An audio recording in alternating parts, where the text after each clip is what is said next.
vamos dizer assim, meio que manual digital, mas manualizado, que você ainda tem que olhar, você tem que tirar os seus insights daquelas informações. Com a IA, quando a gente insere isso, ela começa a trazer alguns insights e aí vai na parte preditiva, que eu acho que é a grande contribuição que a IA vai dar, além de todo esse aumento de produtividade, que realmente hoje você pega um relatório e coloca numa IA, ela te traz os pontos principais, isso melhora a tua produtividade enormemente. Para mim, ela tem sido muito útil. Você falou cultura, né? Cultura não se muda do dia para a noite, é todo um hábito que você vai construir. Eu acho que cada vez mais que você vai empoderando, né, o usuário, ele vai se apropriando isso. É muito legal você ter uma cultura onde a gente ensina IA desde cedo. Por quê? Porque eu vou me apoderar dessa tecnologia e vou usar de uma maneira muito simplista para aquilo que eu estou buscando. E a saúde é uma coisa relevante.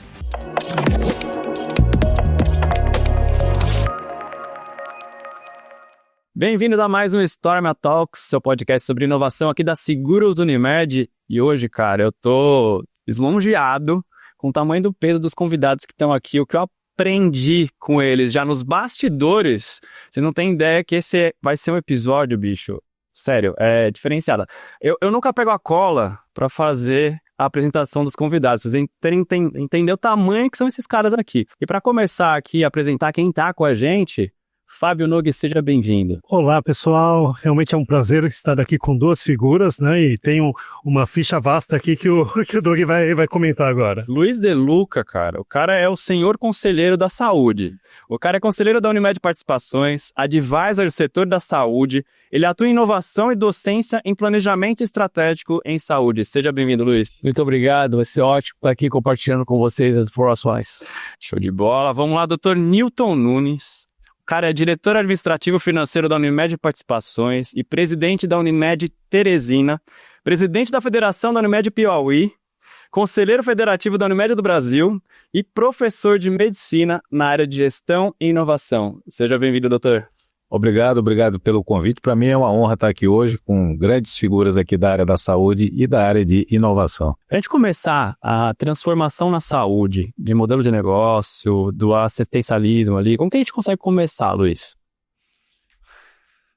Eu acho que o primeiro ponto, quando a gente olha para qualquer modelo, qualquer processo transformacional, é entender o seu ecossistema e como esse ecossistema interage. É muito fácil falar que vamos mudar, assim, mas como funciona o ecossistema? Ele é um ecossistema que ele tem uma regulação. Se ele é regulador ou é regulado, ele tem algumas práticas que uma visão de governo de Estado tem que olhar. Se ele está ligado a uma situação que ele é financiado, né, por uma maior parte do Estado, novamente uma saúde pública versus uma privada, a gente tem que entender também essas variáveis, né, e como que elas se comunicam e onde você vai atuar. Quando você fala saúde suplementar, 52 milhões de vidas versus 220 milhões de vidas, quando eu chego que a saúde suplementar representa 25% de uma população, você fala assim, poxa, ele é estranho. Não é que é estranha, ela é diferente quando você pega o modelo norte-americano, que você tem aproximadamente 80% coberto com um tipo de seguro-saúde e 20% ligado ao Estado, né? E quem não está ligado ao Estado por alguma razão, ele é um indigente. Quando eu falo Estado, inclusive o privado, se você cair num hospital nos Estados Unidos, você não tem um plano de saúde e você entrar com particular, o Estado vai atrás da sua casa, vai atrás da sua hipoteca, né? Porque você está usando um órgão que você está indo numa saúde privada, alguém vai pagar por isso. Não pode custar os teus bens. Aqui a gente não tem isso, porque você tem o modelo do SUS, você tem o modelo que ele é financiado pelo Estado na sua grande maioria. Então, quando eu falo transformacional, quais são os estímulos e qual é o modelo que a gente vai começar a direcionar para isso? Então, vamos trabalhar num aspecto de negócio da saúde suplementar, o que precisa ser feito no aspecto regulatório. Vamos olhar em relação no regulatório aos três agentes que atuam, que é o financiador, empresa, ou pessoa física, mas a maioria ou financiador empresa, né? O prestador de serviço, qualquer que seja ele, e a operadora generalizando, seja ela uma seguradora, uma medicina de grupo, uma cooperativa médica. Então você tem 3 agentes que vão ser impactados por esta regulação na saúde suplementar. E como cada um deles se quer atuar de maneira transformacional. Eu diria que você olhar cada um deles e definir um caminho. Eu fui prestador de serviço há muito tempo. O que aconteceu? Eu fui prestador de serviço e fui fornecedor de tecnologia.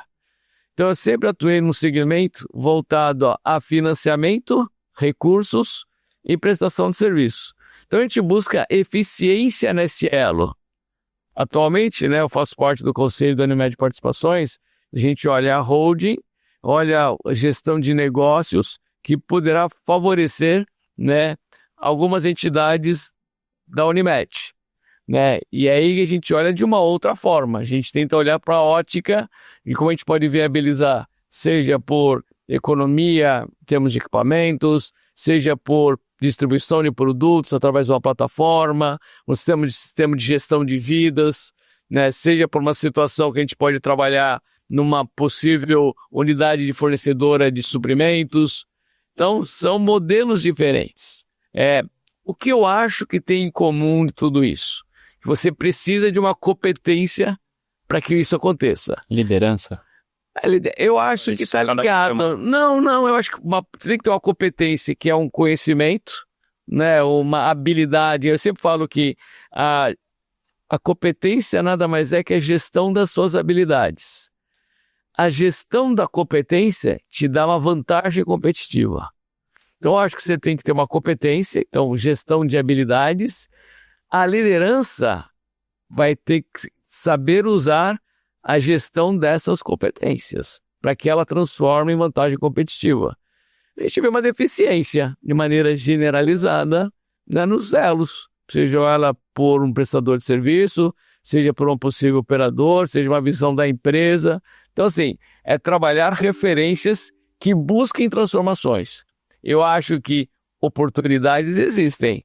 Cabe a nós definirmos essas competências e ter essas lideranças que busquem essas transformações. Eu acho que o ser humano ele tem a tendência de ir atrás da bala de prata, É uma única solução que vai resolver a transformação, vai resolver todos os meus problemas de, prontuários, digitalização. Mas se fosse para a gente começar ali, até trazendo o doutor e o Noga aqui para a nossa conversa, quando a gente fala de digitalização, onde vocês veem que são os principais problemas hoje em eficiência e custos? Que eu vejo já há um bom tempo nessa área da gestão da saúde suplementar, especialmente, mas também já tive uma experiência de gestão pública. A gente faz uma expectativa muito grande em relação à transformação, a essa transformação digital na saúde, Então, assim, muitas plataformas, soluções são promovidas, vendidas, e no final das contas, o que de fato, o que a gente vai investir que isso agregue realmente uma mudança, vamos dizer assim, transformacional na forma, da gente prestar a assistência à saúde. Então, o que eu vejo é o seguinte, obviamente que a transformação digital, ela vem acontecendo de uma forma até mais acelerada agora, nesses últimos anos, mas o que de concreto ela acrescentou? Primeiro que ela acrescenta custo, Então, na saúde, que todo mundo já sabe, diferentemente de outras áreas, a tecnologia, em geral, ela vem mais cara e ela acrescenta custo. Ela não conseguiu ainda entregar o que prometeu, na minha visão, que é exatamente você ter uma integração da jornada do paciente ou do cliente ao ponto de você ter uma eficiência nisso. Então, por exemplo, a coisa mais simples que a gente gostaria de ter seria a integração do resultado dos exames dos clientes. Prontuário eletrônico, numa visão operadora, para que se evitasse o que é muito comum na nossa área, que é o desperdício. Porque eu coloco a seguinte forma: economizar tirando acesso é fácil. Economizar na saúde tirando acesso é fácil. Agora, aonde a gente tem que atacar? Na eficiência, tirando os desperdícios. E a tecnologia, ela pode vir em várias verticais, mas uma que eu considero assim, do ponto de vista e sustentabilidade, seria uma coisa simples. É cada vez que você fosse no seu médico, ele fosse pedir o seu exame e ele tivesse lá, olha, você já fez esse exame na semana passada, eu vou aqui puxar esse resultado. Isso parece simples, né? Mas É muito louco. é muito raro você ter um sistema integrado hoje, isso no Brasil inteiro, que funcione dessa forma. Porque o sistema do hospital é um, do médico é outro, do ambulatório é outro, cada um é um. Porque você tem uma série de fornecedores, obviamente querem vender suas soluções, cada um advogando que é melhor do que o outro, e os prestadores, cada um compra um, as operadoras, cada um compra um, e no final das contas fica tudo fragmentado, que é o que nós temos hoje, uma fragmentação enorme na saúde pública e privada. Tá? Então, isso gera um desperdício enorme. 2 hospitais públicos na mesma cidade, às vezes você fez um exame, eu trabalho em dois serviços públicos, eu faço o mesmo exame. Eu já fiz o mesmo exame no mesmo paciente, num hospital e no outro no intervalo de 1 mês. Onde era para ter no outro hospital o registro daquele serviço que ele já tinha feito. Então a gente fala muito de desperdício na saúde privada, mas na saúde pública também tem. Entendeu? Então, eu começo do básico, que é esse. É você ter uma integração de informações ao ponto de você diminuir desperdício de recursos que você pode aplicar na melhor assistência na saúde. Tá? Esse é um primeiro ponto. Fora outros que a gente pode discutir em relação a você ter uma jornada de cuidado, né? Do cuidado, por exemplo, de pacientes crônicos, oncológicos, pacientes que você diminuiria a quantidade de internações desse paciente, a quantidade de idas ao pronto-socorro, se você tivesse uma atenção personalizada para esse tipo de paciente, ao ponto que aquela assistência, que poderia ser por telemedicina, que poderia ser por uma equipe do cuidado, ele ia fazendo que muitas vezes é só tirar uma dúvida. Às vezes o paciente marca uma consulta, ocupa um horário, tem um recurso que vai ali para tirar uma dúvida que poderia ser tirada, por exemplo, por uma teleconsulta. Entendeu? Então, a gente ainda não chegou nem no básico, no meu ponto de vista. Então, um aspecto, acho que, e aí, separando o que a gente falou da relação entre os atores, né, quando o Luca ele começa, e aí eu vejo que a gente tem uma dificuldade de uma crise de confiança mesmo, né, entre os atores, e como que a gente pode superar essa crise de confiança. Mas até olhando dentro de cada organização, a gente tem muito uma estrutura, um modelo de gestão que segue um paradigma industrial. Então, quando chegam novas tecnologias, como uma IA, por exemplo, a gente aplica a IA sem ter uma mudança, uma transformação nos nossos processos, né? Então, e isso acho que envolve muito o nosso mindset, envolve muito a nossa visão de liderança mais transversal. Então, por onde começar, Edeluca? Pensando, você que já foi gestor de hospitais, também trabalhou com empresas de software também, como trabalhar com essa mudança de mindset para que a gente possa ter uma visão transformacional, para que a IA ajude a mudar os processos e não simplesmente aumentar a eficiência de um processo já ruim? Isso, ótima colocação, né? Todo mundo fala isso, né? Se entrar lixo numa ferramenta automatizada, vai ser lixo automatizado, né? Então, aumenta a velocidade, né? Vai ter mais lixo rapidamente. Eu vou dar um exemplo de como a gente trabalha num processo de uma organização que ela tinha um determinado paradigma e a gente chegou numa outra referência. Eu sempre falo o seguinte, primeiro lado para você olhar qualquer sistema ou qualquer processo, você olhar, vai ver tipo de informação que você tem, né, esse processo que você vai realizar e a saída dele. Então você tem o input, processo, output, né? Quando a gente olha isso, a gente já percebe que muitas instituições têm problema de informação. E vou falar assim, informação já é o dado processado, porque tem instituição que não tem nem dado. Se não tem dado, não tem informação. A informação que entra, o que você vai fazer com ela, processar ela para ter uma saída dela através de uma automação, para ter um resultado mais eficiente, uma economia, para você trabalhar alguns pontos, algumas variáveis que vão te trazer isso para eficiência. A diferença de eficiência e eficácia eficiência é o que você tem de entrada de insumos e o que você tem de saída. A eficácia é essas saídas em relação à sua meta. A gente, na doutora, colocou assim, eu tenho problema de eficiência. Se você tem problema de eficiência, imagine de eficácia. Então, a meta não está nem definida, né? Ou está definida, eu não consigo nem chegar perto. Então, o primeiro ponto é você trabalhar o seu time, a sua organização, qualquer que seja ela, uma operadora, um prestador de serviço, uma empresa fornecedora, é que tipo de informação e tipo de processo eu tenho para que eu realmente tenha uma maior eficiência. Quais são as mudanças que precisam ser feitas para ter maior eficiência? Dentro dessa linha, você vai ter que trabalhar uma linha de definição, né, das pessoas ou atividades para ter uma determinada competência, como já falamos anteriormente. Este processo ela gera um processamento da informação que é um pedaço de conhecimento. Que informação por si só também não gera nada. Ela só é um dado processado. O conhecimento é além da informação. É a informação digerida, você começa a somar várias informações e você vai desenvolvendo o seu conhecimento. A partir daí, você começa a ter um processo analítico mais crítico. Eu acho que as organizações elas precisam entender tudo isso para gerar o seu conhecimento, seus processos, para ter a racionalidade e a análise para ver o que você quer como melhor alternativa, a maior saída para ser mais eficiente. O que está acontecendo hoje em relação ao IA? Eu falo o seguinte, quando eu montava uma reunião de produção para discutir todos os indicadores que nós tínhamos, né, de entrada de paciente, atendimento do pronto-socorro, mais a área do SADT, né, mais o que estava na internação, terapia intensiva, fluxo paciente cirúrgico, tinha uma série de áreas e indicadores que montava a dinâmica de um hospital. A gente fazia isso de maneira analítica, a gente tinha planilhas, informação e transformava esse conhecimento para tomada de decisão. O que a IA traz como benefício?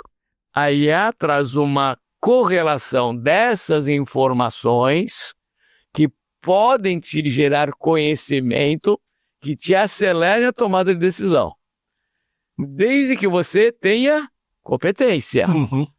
Senão você vai ser um profissional, vai ser uma organização que processa informação e cria conhecimento, mas se esse conhecimento não for confiável, você vai tomar decisões erradas que podem levar a sua organização para outro caminho. Agora, sem dúvida alguma, que o que nós fazíamos com planilha, com sistema, exportava do RP e fazia toda uma visão analítica, hoje com a IA é muito mais rápido. Mas o processo do conhecimento organizacional, todas as áreas envolvidas para essa tomada de decisão tem que estar alinhada, porque é aquilo que a gente está discutindo. O que a gente vai ver? Eu vou ver pacientes que estão entrando, né, em termos de cirurgias eletivas, pacientes que estão no meu pronto-socorro para ser internado, altas que eu tenho que está prevista de dar dentro do meu prontuário eletrônico, toda uma gestão de intercorrência que pode acontecer, para ver como eu opero esse sistema para ser melhor. Diminuição de dias de permanência, uma série de coisas. Isso a IA ajuda absurdamente. Bom, você entrou na variável clínica. Aí é um outro subsistema que a gente vai avaliar das informações clínicas. Eu estou falando das informações operacionais. As informações clínicas podem também ser agregadas através de um algoritmo de IA, sem dúvida alguma. E aí você vai ter as previsibilidades clínicas, se esse paciente vai estar apto para sair ou não está, se ele teve uma intercorrência durante o período e o sistema te muda essa variável. Eu acho que você criar uma visão analítica da organização com esse conhecimento vai te ajudar muito em termos de eficiência e para caminhos que foram escolhidos. E aí sim, né, você vê que você tem uma efetividade nisso e tomara que você tenha uma eficácia em relação a tudo isso. Agora, é um modelo de mudança comportamental, organizacional e de liderança enorme. Não é só tecnologia e algoritmozinho processando. Exige desapego também, né? Não tenha dúvida que você não vai ser mais o detentor daquela informação. Esse é um excelente ponto. Eu não preciso trabalhar hoje, se a informação é minha. A informação é dos colegas. A gente tem discutido, né? Tem aquele filme lá do Tom Cruise, Minority Report, que ele ficava brincando. Então, os quadros de informação, de conhecimento, eles vão estar disponíveis em vários departamentos, em várias atividades. Uhum. Nós vamos fazer uma empresa voltada à tomada de decisão. Quanto mais rápido a gente poder seguir as demandas, comportamentos das organizações de mercado, mais efetivos seremos. Pensando nesse desafio aí, doutor Newton, quais têm sido os grandes desafios à frente aí da Unimed Teresina, pensando em toda essa mudança tecnológica? Eu sei que você é super antenado, está sempre buscando mais conhecimento na parte de tecnologia, né? E quais têm sido os desafios e como que você tem aplicado a tecnologia para mudar, para transformar o negócio na Unimed Teresina? Perfeito. A gente realmente nos últimos, eu estou na segunda gestão, vão aí 8 anos, a gente tem tentado fazer uma transformação digital estratégica, né? Não só fazer, porque está na moda, porque é bonito, nada. A gente está tentando integrar ao planejamento estratégico que se tem, aos objetivos que nós queremos atingir e aí incorporar a tecnologia para acelerar esse atingimento de metas. Então, o que a gente fez na prática lá, além da transformação digital em si, a parte de digitalização de todos os processos, documentos, tudo isso que foi feito que não tinha, apesar, assim, parece básico, né, mas não tinha quando a gente chegou lá em 2018, a gente incorporou especialmente a questão da análise de dados, e aí tem a questão aqui que o De Luca comentou, que a primeira coisa que você vai ter que fazer é trabalhar bem a qualidade do seu dado, né? Porque dado de uma operadora, exatamente ele tem um histórico, inclusive, que ele foi lá inserido por vários inputs, é planilha, é texto, é dado de várias naturezas, prontuário, às vezes prontuário no papel, às vezes então tem várias informações, dados, aliás, que entram ali para que elas entrem num processo analítico de gerar conhecimento, de gerar informação, isso demora um pouco. Então a gente trabalhou, a primeira coisa que foi feita lá foi uma purificação dos dados, né? Foi um refinamento da qualidade desses dados, e isso tudo foi transformado em business, em BIs, né? em testes, para que a gente conseguisse enxergar as várias áreas através dos dados. Então hoje a gente tem lá praticamente dashboard BI de todas as áreas. Isso num processo ainda, vamos dizer assim, meio que manual, digital, mas manualizado, porque você ainda tem que olhar, você tem que tirar os seus insights daquelas informações. Com a IA, quando a gente insere isso, ela começa a trazer alguns insights e aí vai na parte preditiva, que eu acho que é a grande contribuição que a IA vai dar, além de todo esse aumento de produtividade, que realmente hoje você pega, né, um relatório e coloca numa IA, ela te traz os pontos principais, isso melhora a tua produtividade enormemente.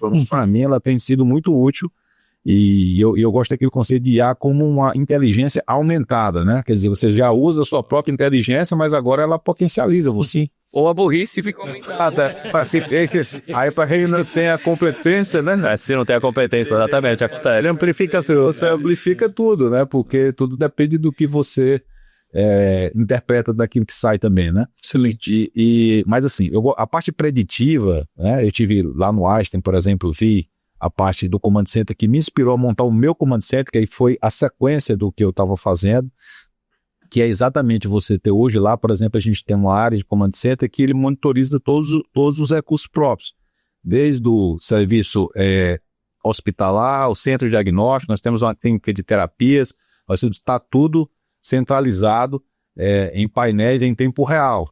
E aí faz um outro movimento que é a intervenção, porque também não adianta você ter os dados e não intervir, né? Uhum. Então, por exemplo, a gente tem uma monitorização em tempo real dos PAs, né? Aonde que tem os determinados SLAs de atendimento, caso aquilo não seja cumprido, é comunicado à equipe para intervir naquele momento para que melhore a qualidade e a velocidade e o giro, né, daquele paciente ali no pronto atendimento. Então, isso é usar a tecnologia em benefício de uma, vamos dizer assim, de uma assistência otimizada e de qualidade também. E você fica atento ao paciente, né?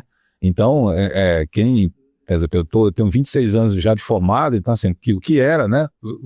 Ali, aquele momento que você pedia ali um determinado exame que o paciente estava tão cheio que você nem lembrava mais, nem voltava mais no paciente, e às vezes você lembrava. Então, assim, não tinha esse gerenciamento, que hoje você pode fazer com a tecnologia. Sim. Entendeu? Então, isso mudou demais, que foi uma coisa que a gente fez lá também. A questão de jornada do cliente, a questão de marcar a consulta via, né, aplicativo, resultado de exames através desses aplicativos, de fazer check-in, se você precisar fazer o cadastro lá na recepção, com QR Code, tudo isso a gente colocou lá. Temos suítes lá nos hospitais que a gente está fazendo um teste com a Alexa para poder automatizar, dando conforto, né, lá para o cliente, liga o ar-condicionado, liga a luz e tal. Então, assim, é uma experiência do cliente melhorada pela tecnologia. Então, tudo isso a gente tem feito. Então, assim, são muitas possibilidades que a tecnologia ela pode fazer na área da saúde. Mas, eu volto a dizer, a margem das operadoras, ela em geral, uma margem pequena. Então, assim, você não tem muita chance de gastar com coisa que não tem retorno, certo? Então, a gente teve também experiências que não deram certo. Todo mundo só fala de experiência positiva, né? Mas a gente tem 2 ou 3 plataformas que tentamos implantar na área comercial lá, que a gente teve que trocar porque não deu certo. Então, isso é gasto de tempo, é gasto de dinheiro, né, implantação, equipe que você tira para poder fazer lá.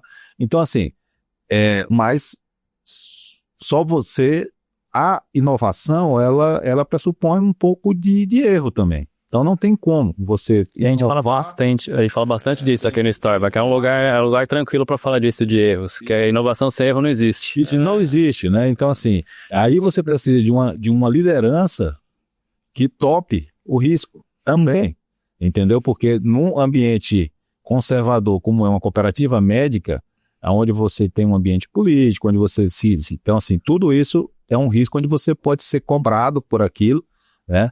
E, logicamente, é um risco calculado. Eu digo, não pouco o risco da ruína, né? O risco calculado, mitigado, é o risco mitigado. Mas, assim, então lá, voltando aqui ao tema, a gente fez realmente várias iniciativas usando a tecnologia, mas o meu sonho mesmo é integrar os sistemas todos, como, por exemplo, a gente tem um projeto de sinergia, né, da Unimed do Brasil, que a intenção, né, com todas as ferramentas, todos os softwares que tem lá, é você integrar todas as informações do sistema, ao ponto de você ter isso, inclusive, no intercâmbio. Quer dizer, o meu cliente que usou em outro estado, eu vou saber aquelas informações, quando ele voltar para mim, eu já uso aquelas online informações, e você faz uma jornada contínua do cuidado. Então, esse é o meu sonho. Eu vou sair, vou deixar plantado, mas não vou colher, porque eu estou mudando o sistema da minha hora de tudo. Mas é o que se quer, na verdade. É uma jornada, eu digo sempre, é a jornada feliz do cliente. Nós queremos a jornada feliz do cliente. Né? Que ele use a tecnologia para ser mais prático, mais fácil, o acesso tem que ter, né? E que a tecnologia ela provoque um grau de eficiência dentro do sistema de saúde, ao ponto de a gente usar aquele recurso para melhorar a assistência do próprio cliente, entendeu? Então isso é o que eu desejaria que houvesse ou que haja daqui a alguns anos ainda, que nós ainda estamos nessa caminhada, né? Eu tive um insight uns dias desses, assim, que a gente estava fazendo outro podcast aqui sobre tecnologia da saúde, até um fornecedor de vocês, não vou dar o nome aqui para não favorecer ninguém. E a gente estava falando, cara, por que a gente não tem um aplicativo no celular que sabe todos os remédios que eu tomei na minha vida, todos os exames que eu já fiz, que qualquer médico que eu vá, eu já mostre para ele, porque às vezes você só tem raio-x, às vezes você só tem uma ressonância, aí você tem problema de lombar, mas quantos remédios você já tomou? Quando foi a última vez que você tomou uma injeção e tal? Por que a gente não consegue, a gente, paciente, e aqui todo mundo é paciente em algum momento, ter essa autonomia? É regulatório ou é só tecnológico? Qual que é a barreira que a gente não conseguiu chegar lá ainda? Vamos lá. O que você está tocando é o que a gente tem discutido em vários grupos, de quem é o CEO da sua saúde. Quem que é o CEO da sua saúde? A gente pode dar várias, assim, se eu acho que eu estou ligado à área pública, é o sistema público de saúde. Se eu estou ligado a uma empresa, é a empresa que eu faço parte. Se eu estou ligado a uma operadora, é a operadora que eu pertenço. Se eu estou ligado a um hospital, é o hospital que eu vou. Quem é o seu CEO da saúde? Eu já te dei vários stakeholders aí. Eu não falei do principal. O CEO da saúde é você. O CEO da saúde somos nós, é o usuário. O problema é exatamente desenvolver esta competência, esta inteligência, esta apropriação de que eu sou o dono da minha saúde. Eu compartilho essa informação com o meu médico, eu compartilho essa informação com a minha operadora, eu compartilho essa informação, seja ela com um prestador de serviço qualquer, ou até o varejo. A gente vai discutir um pouquinho o que será o varejo da saúde. Mas eu sou proprietário.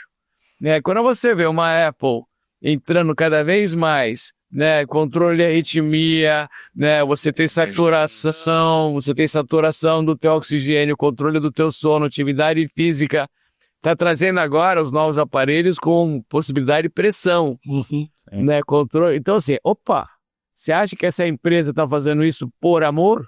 Não, por amor não faz, ela faz com o objetivo de ser uma referência, de prover recursos para que você possa fazer a melhor gestão da saúde. E aí você vai comprar essa tecnologia para isso. Você vai incorporar isso no seu prontuário e compartilhar com o seu médico, com a empresa que você tiver, etc. Então, assim, a saúde do futuro terá como gestor o usuário. Hoje a gente delega isso para alguma entidade. É isso que vai mudar. Agora, eu preciso treinar. A gente vê o usuário fazendo consulta antigamente no Google, que a gente vai dar uma googada para ver. Hoje a gente usa o doutor, ChatGPT ou qualquer, mas...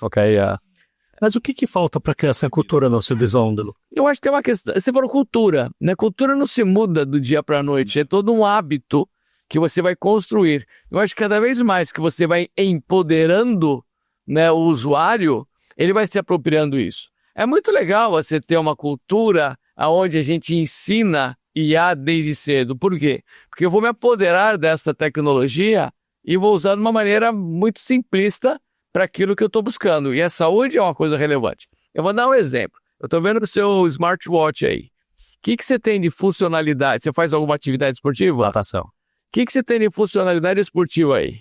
Cara, pega número de braçadas, respiração, virada, batimento cardíaco, temperatura, pega tudo, cara. E você tem uma planilha que você abastece isso? É automático. Não, mas você segue uma planilha? De treino, sim. E aí você compara através do chat, ou de um chat GPT, qualquer IA da vida, o teu treino do dia e o que você tem tido como resultado nos últimos treinos, o teu estado atual, o quanto você dormiu. Já fui mais noiado com esse, já que eu sou isso vai ser automático. Mas esse é automático. Vai ser automático. Somente sono, o impacto que tem na sua produtividade no dia seguinte, isso é muito importante. Amanhã eu vou correr, e eu tenho um jantar hoje à noite. Eu não preciso dizer que vai ser uma droga meu treino de amanhã, só pelo que eu vou beber hoje, Então, minha planilha que amanhã eu tenho que fazer um intervalado de manhã. Eu fiquei sabendo que estão lançando um vinho proteico aí. Então, você imagine que o intervalado noturno que eu vou fazer para dar o intervalado amanhã. É óbvio que isso... O sistema, o meu GPS, o meu Garmin deveria olhar tudo isso e falar assim, olha, tua planilha de amanhã, você tem que fazer um intervalado... Não vai beber hoje. Ou pega leve, não faz intervalado amanhã. E fala pra mim, ele fala, hoje é dia de descanso. Vai que eu acordo. Ele fala, essa semana você puxou tão pesado, ele já dá um aviso. Então, não sei se desse aviso não, tá? Hoje é melhor você dormir. Então, mas imagine isso de maneira mais abrangente. Como você falou, no medicamento que a gente está tomando, com uma reação que a gente está tendo em termos de mudança de temperatura, de sono, de pressão. Imagina o quanto que os tratamentos vão ser mais precisos, porque dependendo da medicação que você está tomando, você não vai ter ao médico, cara, dá uma reação que você nem imagina, nem o médico vai saber. Isso vai acontecer. Então, quando cada vez mais eu tiver apropriação desses dados, dessas informações e eu fizer essa gestão. Isso vai acontecer de um dia para a noite? Claro que não. Isso é uma questão de hábito de anos que nós vamos chegar a isso. Se você assim, maneira otimista, eu não tenho dúvida que o modelo do futuro vai ser essa integração e não sei se vocês vão perguntar ou não, vai ter um novo modelo assistencial, mas isso deixa para a próxima pergunta. Não, era isso que eu ia perguntar, meu. Essa é a próxima. Eu queria fazer até, né, um comentário sobre isso. Eu também tenho esse smartwatch aqui, eu trouxe da China, né? E esse mede pressão, tá? Ó, que legal. Ele chegou antes do Apple Watch. É legal. Qual que é esse? Esse é o Huawei. Ah, é verdade. Tá, esses caras estão avançados. E na época que eu comprei em 2023, era o que tinha mais funcionalidades dentro de um relógio, né? Então, e eu acompanho mesmo. Então, ele integra aqui no iPhone normal, né? Então, e eu acompanho a minha qualidade de sono, a minha frequência cardíaca média, a minha pressão de vez em quando. Eu boto ele é programado para me alertar para medir pressão 7 horas da manhã e 10 horas da noite. Legal. Então, ele me avisa, eu meço ou não, aí dependendo. Então, às vezes eu meço, então ele me lembra de medir. No meio do dia também, né? Aí ele faz, a gente tem um exame na cardiologia, né? Eu sou cardiologista, que chama MAPA, né? Que você passa 24 horas medindo pressão. Então, isso aqui, ele substituiria tranquilamente a MAPA, né? Porque você mede a pressão quantas vezes você quiser. E você consegue fazer isso em uma semana, né? O mapa normalmente é 24 horas. Exatamente, você consegue fazer até um período mais prolongado. Mas só contar uma história sobre isso, eu tinha um Apple Watch antes desse, e eu estava num evento da Unimed e na costa do Sauípe. E comecei a me sentir mal. Estava sentindo, né, uma palpitação e tal, e eu estava com um Apple Watch que fazia eletro, e eu fiz um eletro na hora. E ele diagnosticou uma arritmia naquele momento, né? Uma extracístole ventriculares, e depois quando eu voltei eu fiz um Holter, e isso faz anos já, faz uns 4 ou 5 anos, e até hoje eu tomo um medicamento por conta do diagnóstico do eletro, do celular, ou do relógio. Então, assim, estou só corroborando com o que você falou. Então, isso vai ser cada vez mais comum, você se auto-monitorar. E isso vai estar na sua casa. Na verdade, você vai entrar onde você vai acordar, vai ser igual aqueles filmes. Você vai olhar no espelho, ele vai te dar temperatura, vai te dar frequência cardíaca e tal. Na época da Covid, eu fiz um teste com um aplicativo, que depois ficou comum aí, de uma empresa israelense. Exato. E era assim, você olhava para ele, né? O aplicativo, ele dava saturação, ele dava, então assim, que hoje ficou comum, mas na época era novo. Exatamente. Eu fui um dos que testou primeiro a binar, né? Legal. E isso era comum, e era caro na época, né? Depois virou comum. Esse aqui mede saturação também, né? Então, assim, o futuro vai ser esse. O que eu acho é o seguinte, em relação aos dados que você falou, isso às vezes contrapõe até muito investimento em tecnologia que está por aí, mas para mim, o dado de saúde, ele tem que estar com você. Num celular, seja lá onde for, na hora que você chegar no médico, você vai aproximar alguma coisa, ó, tá aqui, ó, um Bluetooth, algum AirDrop, sei lá. Você vai encostar lá em algum dispositivo e ele vai carregar lá. Então, isso gera um pouco de polêmica, porque tudo que está sendo discutido sobre integração de dados, sobre cybersecurity também, e barramentos e tudo mais, vai por terra, porque você vai ter o dado aqui, né? Mas eu acho que tem que ser isso. O cliente, o paciente é o dono do seu dado, a pessoa. Aí tem um ponto seguinte, que eu vejo, a questão da literacia na saúde digital também. A gente está num país muito, né, heterogêneo. Nós somos aqui numa elite, nós estamos, né, em São Paulo, gente culta, gente que tem um poder aquisitivo. Para a gente falar sobre relógio, sobre isso é fácil.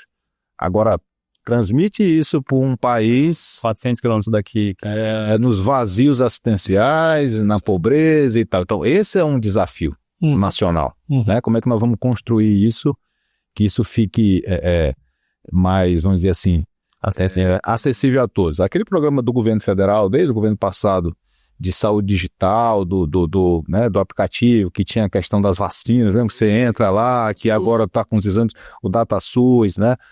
É muito bacana, porque ele também coloca teus dados lá, e às vezes pessoas que não têm acesso a tanto conhecimento digital, mas está lá, porque você foi num postinho, fez uma vacina, fez um negócio, ele vai para lá, né? E isso aí pode ser compartilhado de uma forma simples. Então, é esse ponto que a gente tem que pensar também. No país que nós vivemos, não só pensar do ponto de vista comercial da coisa, né? Como que a gente faz realmente para a saúde das pessoas melhorarem através das novidades, né, digitais, que tem um potencial enorme, na verdade. Assim, a gente tem só que ver que tipo de saúde nós queremos, né? no país. Porque quem faz gestão de, né, operador, você começa o ano de um jeito, a regulação te transforma do outro até o final do ano, entendeu? Então, aí eu acho que não há uma diretriz muito clara no Brasil o que nós queremos de saúde mesmo. Tá? Então é cada um puxando para o seu vetor e a gente não consegue caminhar muito, né? Aliás, consegue caminhar, mas ainda não tem uma direção. É diferente, você vai em Londres, tal, tem um sistema, tem um NHS, tem uma diretriz, tem uma regra de inclusão de tecnologias para dentro do sistema e que tem um orçamento que você não foge daquilo. Então existe uma regra. Né? Não tem judicialização como nós temos aqui. Não tem nem judicialização lá quando eu fui lá e perguntei. E aquilo a gente não tem regra, né? O contrato não vale. Então, assim, tem um monte de problemas outros estruturais na saúde que a gente precisa também equacionar para que ande junto com a digital também, no meu ponto de vista. Ligando essa questão do acesso e de modelos assistenciais, a gente estava conversando lá fora, né, De Luca, de alguns desafios aqui da saúde suplementar no Brasil mesmo, um modelo hospitalocêntrico, uma cultura de uso de PS, né, de pronto-socorro, de buscar atendimento de uma forma emergencial, né? E você que conheceu modelos de vários países, quais boas práticas que você identificou lá fora que teriam como ser aplicadas aqui no contexto brasileiro? Eu acho que não só que está lá fora, é o que a gente está vendo aqui também, né? O que embora eu tenha sido, né, prestador de serviço, eu fosse em gestão de prestação de serviço hospitalar há muitos anos, a saúde é extramuros. Então, a gente olha a saúde quando está dentro dos muros hospitalares. Esquece, saúde é extramuros. Então, o que eu vejo? Né, e a gente percebe isso em outras instituições, outros países também. A gente pode dar alguns exemplos. Primeiro, o acesso, ele não necessariamente tem que começar pelo hospital. Né? O acesso, nós temos várias maneiras de ter acesso, né? Através de dispositivos, através de uma integração da informação, através de uma teleconsulta. Né? Eu acho que começa por aí. Depois, o que a gente é muito questionado, mas eu vou dar alguns dados para vocês. Aqui no Brasil, devido a essa fragmentação, a gente, diferentemente de muitos países lá fora, aqui no Brasil e na América do Norte, principalmente nos Estados Unidos, a gente está vendo o varejo da saúde. O que é o varejo da saúde? É aquela farmácia, aquela entidade que está centralizando ou disponibilizando o acesso. Isso não é comum na Europa, né? É uma coisa interessante. Eu tive recentemente, né, Inglaterra, Londres e Amsterdã. Você entra numa farmácia em Amsterdã, a farmácia é pequena. Ela tem um pouquinho de sintomáticos, né? E mais perfumaria, uma pequena. Você vai nos Estados Unidos, numa Walgreens da vida, uma CVS, é uma loja. Shopping, né? Tem tudo.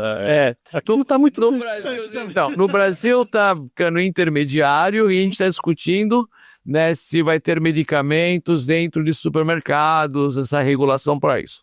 Então, eu já estou dando modelos diferentes, né, de acesso e o varejo da saúde. Se você vai na China não tem hospital para todo aquele povo. Então, o que você faz? Ele é digital. É uma cabine, é um acesso digitalizado, você passa por um controle, para o cara acontecer alguma coisa muito grave, você vai para o hospital. Se todo mundo for para o hospital, não tem hospital. Aqui, a gente começa, para quem tem acesso a uma saúde suplementar, primeira dorzinha que vai, mesmo que seja dor de amor, a gente vai para o hospital. Né? E aí tem o sorinho do reconfortante. Sorinho colorido. Então, assim, o acesso tem que mudar. Então, o que eu gosto? Eu acho que a gente vai ter cada vez mais, principalmente no Brasil, então dê referência. Estados Unidos, cada vez mais você tem, né, empresas atuando no varejo, né? A Best Buy comprou empresa, a Amazon comprou empresa. Então, você vê cada vez mais as empresas, não só de tecnologia, mas prestação de serviços diferentemente. Você vê, né, o Mark Cuban entrando na área de medicamentos para fazer os medicamentos populares. Ariel, sabe? Vai assistir Shark Tank. Até você vai saber, currículo do homem. E ele é não só empreendedor, né? Inclusive empreendedor esportivo. Ele tem ele tem um time de basquete. Então, assim, é interessante como isso está acontecendo lá e a gente começa a ver aqui também no varejo. Eu acho que a saúde extramuros, como eu falei, cada vez mais a gente vai ter um modelo, né? Loja ou varejo ambulatorial, qualquer que seja ele, varejo faz parte do modelo ambulatorial, e já temos hoje ambulatorial para infusões, a gente já tem pacientes recebendo medicamentos oncológicos na sua residência, então já tem, né, o varejo, ambulatorial, domiciliário e hospitalar. Aqui o maior é hospitalar, eu acho errado, eu acho que a gente tem que reforçar esses outros 3 e deixar para o hospital o que realmente é necessário. Toda vez que eu vejo, né, dentro de um grupo de representantes, os caras falam assim, falta leito no Brasil? Mentira, não faltam leitos, falta uma distribuição melhor, mas o que a gente está querendo fazer, a gente vê uma certa... Este ano a gente está vendo ociosidade de leitos, né, e não adianta construir mais. E tem mais hospitais para sair. Então, assim, e a gente não olha o que deveríamos estar incentivando. Eu acho que o modelo ambulatorial, domiciliar, varejo, ele vai ser um elemento desse ecossistema e o hospitalar tende a diminuir e ser mais uma fase aguda, ser uma terapias mais avançadas, terapias que estão ligadas a complexidades diferentes e para uma interação. Então, assim, esses modelos eu acho que a gente ainda não aprendeu a juntar. Pois é, doutor. E fica aqui a reflexão no ar. Será que o futuro da saúde está fora dos hospitais? E esse foi mais um Stormia Talks, o seu podcast sobre inovação e tecnologia aqui da Seguros Unimed. Nesse episódio, a gente viu que a transformação na saúde não é só uma questão de tecnologia.